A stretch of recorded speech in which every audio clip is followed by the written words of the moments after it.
রাজশাহী বিশ্ববিদ্যালয়ে উত্তেজনা চরমে পৌঁছেছে।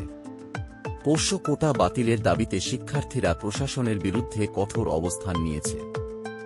শনিবার বিকেলে উপাচার্যের অনুপস্থিতিতে ভারপ্রাপ্ত উপাচার্য অধ্যাপক মাইন উদ্দিন ও প্রশাসনের ঊর্ধ্বতন কর্মকর্তাদের জুবেরি ভবনে অবরুদ্ধ করে রাখে শিক্ষার্থীরা।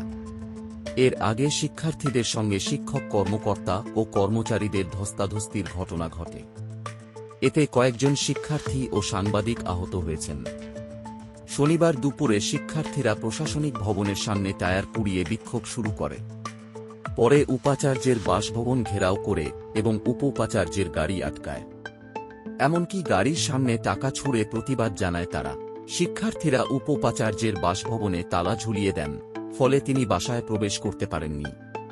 পরবর্তীতে ভারপ্রাপ্ত উপাচার্য ও প্রক্টর ভবনে প্রবেশের চেষ্টা করলে শিক্ষার্থীরা বাধা দেয়, আর তখনই ঘটে ধাক্কাধাক্কি।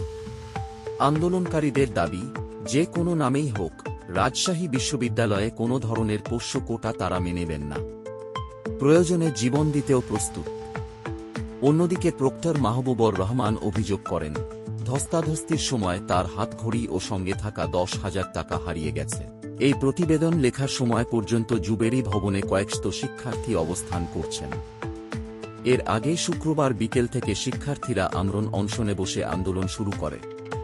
পরবর্তী আপডেট পেতে আমাদের চ্যানেলটি সাবস্ক্রাইব করুন।